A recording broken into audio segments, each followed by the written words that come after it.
Assalamualaikum warahmatullahi wabarakatuh. Apa kabar anak-anakku semuanya? Semoga semuanya selalu dalam keadaan sehat.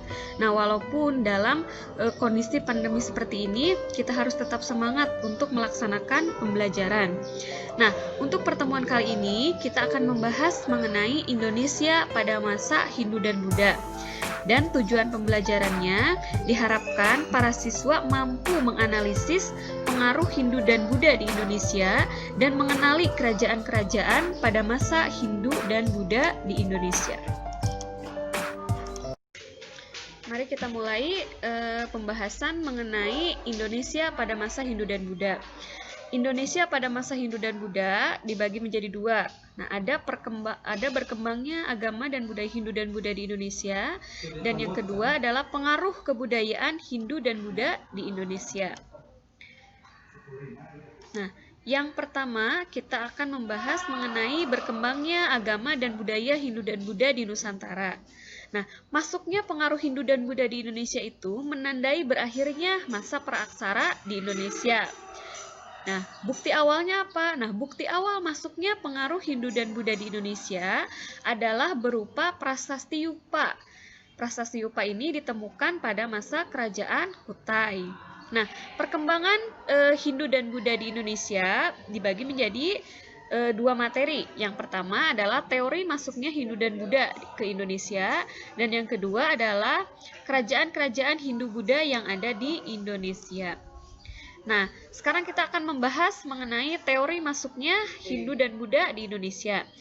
Teori masuknya agama Hindu dan Buddha di Indonesia dibagi menjadi 4 teori. Yang pertama adalah teori kesatria.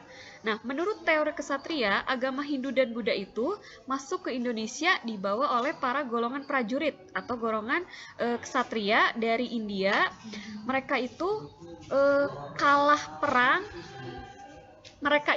perang, kemudian mereka datang ke Indonesia untuk menyebarkan agama Hindu dan Buddha di Indonesia. Dan yang kedua adalah teori Waisya.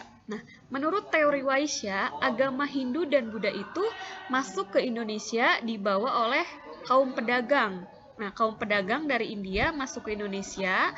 Tujuan awalnya mereka itu hanya untuk berdagang datang ke Indonesia itu. Nah, lama-kelamaan mereka kemudian menetap dan banyak yang menikah dengan para penduduk setempat. Nah, yang ketiga adalah teori Brahmana. Menurut teori Brahmana, agama Hindu masuk ke Indonesia itu dibawa oleh kaum Brahmana atau kaum pendeta. Nah, kaum Brahmana ini diundang oleh para raja-raja atau para penguasa lokal yang ada di Indonesia. Nah, sementara yang terakhir adalah teori arus balik. Menurut teori arus balik, agama Hindu dan Buddha masuk ke Indonesia itu dibawa oleh masyarakat Indonesia itu sendiri. Jadi masyarakat Indonesia itu datang ke India untuk mempelajari agama Hindu dan Buddha, kemudian mereka kembali lagi ke Indonesia untuk menyebarkan agama Hindu ke Indonesia. Nah, itu adalah beberapa teori dari teori-teori masuknya agama Hindu dan Buddha ke Indonesia.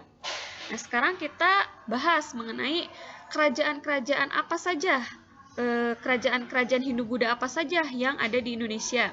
Nah, kerajaan-kerajaan Hindu dan Buddha di Indonesia ada banyak sekali. Yang pertama, ada Kerajaan Kutai, ada Kerajaan Tarumanegara, Singosari, Sriwijaya, dan lain-lain.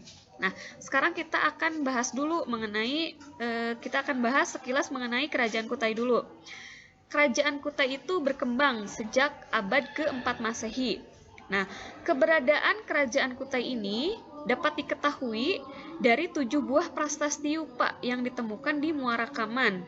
Nah, lebih tepatnya di tepi Sungai Mahakam. Para ahli ini memperkirakan bahwa Sungai Mahakam menjadi pusat aktivitas dari Kerajaan Kutai.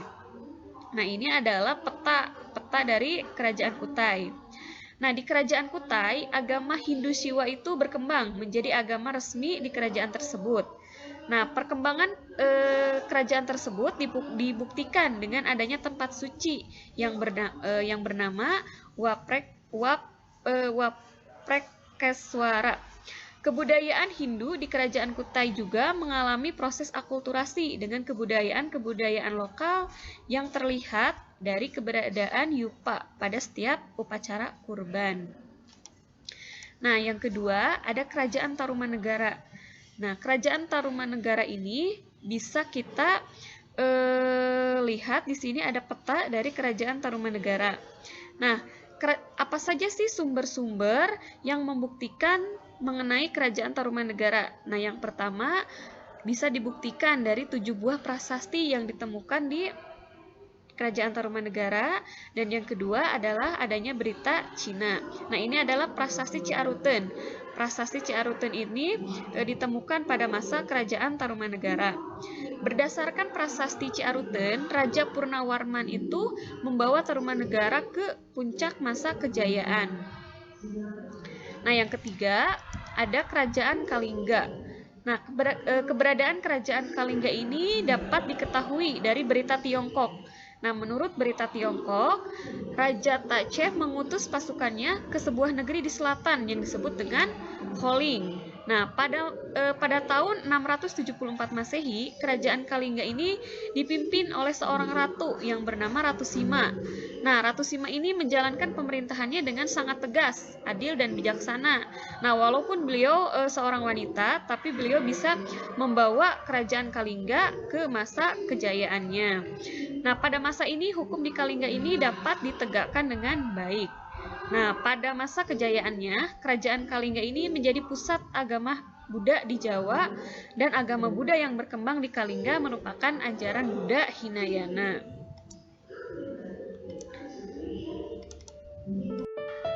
Cukup sekian pembahasan materi minggu ini, dan minggu depan kita akan membahas mengenai Kerajaan Mataram kuno sampai dengan Kerajaan Majapahit.